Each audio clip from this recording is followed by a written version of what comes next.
ತಾಯಿಯೊಬ್ಬರು ತನ್ನ ಇನಿಯನ್ನ ಜೊತೆ ಸೇರಿ ತನ್ನ ಕಂದನಿಗೆ ಕ್ರೂರವಾದ ಹಿಂಸೆ ಕೊಟ್ಟಿರುವಂತಹ ಪ್ರಕರಣ ಒಂದು ಇದೀಗ ತಡವಾಗಿ ಬೆಳಕಿಗೆ ಬಂದಿರುವಂತದ್ದು. ಸದ್ಯ ನಾನೀಗ ಅದೇ ಜಾಗದಲ್ಲಿದ್ದೀನಿ, ದೃಶ್ಯದಲ್ಲಿ ಗಮನಿಸ್ತಾ ಇರಬಹುದು. ಇದೇ ಮನೆಯಲ್ಲಿ ಕೂಡಿ ಹಾಕಿ ಆ ತಾಯಿ ತನ್ನ ಮಗುವಿಗೆ ಚಿತ್ರ ಹಿಂಸೆ ಕೊಟ್ಟಿರುವಂತದ್ದು. ಈಗ ಸದ್ಯ ಯಾವ ರೀತಿ ಚಿತ್ರಣ ಇದೆ ಅದೇ ರೀತಿ ಅವತ್ತು ಕೂಡ ಇತ್ತು. ಅಂದ್ರೆ ಎಲ್ಲಾ ರೀತಿಯಲ್ಲಿ ಕಿಟಕಿಯನ್ನು ಇದೇ ರೀತಿ ಕ್ಲೋಸ್ ಮಾಡಿ ಆ ತಾಯಿ ಹೋಗ್ತಾ ಇದ್ರು. ತನ್ನ ಕಂದನನ್ನು ಹೊರಗಡೆ ಕೂಡಿ ಹಾಕಿ ಇದೇ ರೀತಿ ಹೊರಗಡೆಯಿಂದ ಬಾಗಿಲಾಗಿರ್ಬೋದು ಕಿಟಕಿಯನ್ನು ಎಲ್ಲಾ ರೀತಿಯಲ್ಲಿ ಕ್ಲೋಸ್ ಮಾಡಿ ಹೊರಗಡೆ ಹೋಗ್ತಾ ಇದ್ರು.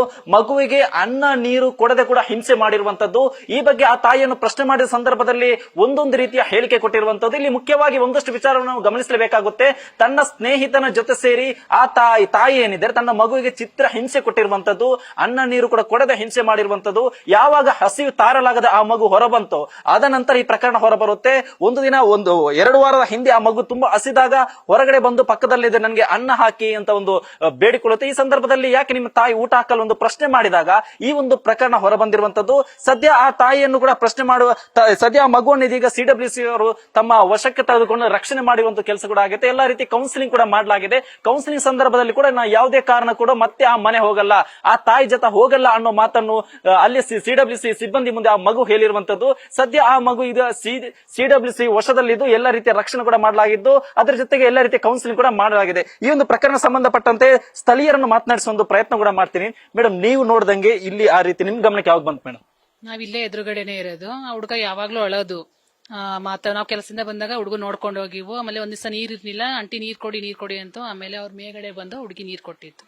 ಹೇಳೋದು ಯಾವಾಗ್ಲೂ ಹುಡುಗ ಹೊಡಿಯುವುದು, ಆತರ ಹಲ್ಲೆ ಮಾಡುದು ನಿಮ್ ಗಮನಕ್ಕೆ ಈ ಪ್ರಕರಣ ಹೊರ ಬಂತು. ಅದಕ್ಕಿಂತ ಹಿಂದೆ ಏನಾದ್ರು ನಿಮ್ ಗಮನಕ್ಕೆ ಬಂದಿತ್ತ ಮೇಡಮ್? ಅಂದ್ರೆ ಅವತ್ತು ಮೊನ್ನೆ 19ನೇ ತಾರೀಕಲ್ಲೇ ಗೊತ್ತಾಗಿದ್ದು ನಮ್ಗೂ. ಹೊಡೆದಂಗೆಲ್ಲ ಮಾಡಿ ಅವಳೆ ಒಟ್ನ ಕೂಡಕ್ ಹೋಗೋದು ಗೊತ್ತಿತ್ತು. ಒಟ್ನಲ್ಲಿ ನೀವು ನೋಡಿದಂಗ ಆ ಮಗುವಿನ ಕಂಡೀಷನ್ ಹೇಗಿತ್ತು ಮೇಡಮ್? ಚಿಕ್ಕ ಮಗು, ಒಟ್ನಲ್ಲಿ ತುಂಬಾ ಏಟಾಗಿತ್ತು ಅಷ್ಟೇ. 3 ವರ್ಷದ ಮಗು ರೀ ಅದು ಕುಕ್ಕರ್ಲೆ ಮತ್ತೆಲ್ಲ ಪರ್ಚಿ ಎಲ್ಲ ಗಾಯ ಮಾಡಿ ಆ ಮಗುಗೆ ತುಂಬಾ ಹಲ್ಲೆ ಆಗಿದೆ. ತುಂಬಾ ಅದು ಇದು ಮಾಡ್ತಾ ಇತ್ತು. ನಮ್ಮಮ್ಮ ಹೊಡೆದಾರೆ, ಮತ್ತೆ ನಾನು ಏನಾದ್ರು ಸೇಫ್ ಮಾಡಿ ಎಲ್ಲ ಅಕ್ಕಪಕ್ಕದವರೆಲ್ಲ ಇದ್ ಮಾಡಿ ಬಿಸ್ಕಿಟ್ ಕುಡಿದು ನೀರು ಕುಡಿದು ಕೊಟ್ಟು ಹುಡುಗನೆಲ್ಲ ಇದ್ ಮಾಡಿದೀವಿ. ನೀವು ನೋಡಿದಂಗ ಅವ್ರು ಮೆಂಟಲಿ ಸ್ಟೇಬಲ್ ಆಗಿದ್ರಾ ಅಥವಾ ಯಾವ ತರ ಇರ್ತಾರೆ ಮಗುನ? ಅವರು ಬೆಳಗ್ಗೆ ಹೋದ್ರೆ ರಾತ್ರಿ ಅವ್ರು ನೋಡೇ ಇಲ್ಲ. ನಾ ಮಗುನ ಅಷ್ಟೇ ನೋಡಿದ್ದು.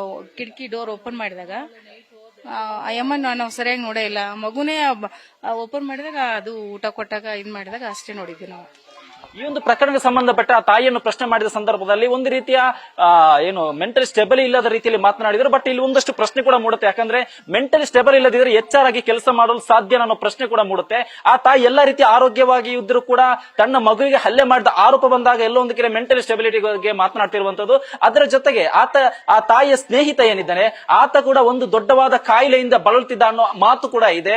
ಈ ಬಗ್ಗೆ ಅವರು ಕೂಡ ಒಪ್ಕೊಂಡಿರುವಂತದ್ದು. ಅವರಿಗೆ ಒಂದು ಕಾಯಿಲೆ ಇತ್ತು, ಆ ಕಾಯಿಲೆ ಇದ್ರೂ ಕೂಡ ಯಾವ ರೀತಿಯಲ್ಲಿ ಅವರ ಜೊತೆ ಮೂವ್ ಆದ್ರೂ ಕೂಡ ಅನ್ನೋದು ಪ್ರಶ್ನೆ ಅರ್ಥವಾಗುತ್ತೆ.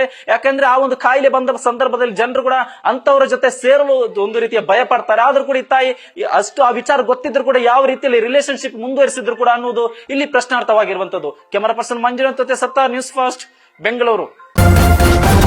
ನ್ಯೂಸ್ ಫಸ್ಟ್, ನಿರ್ಭೀತಿಯಿಂದ ನಿಮ್ಮ ಪರವಾಗಿ.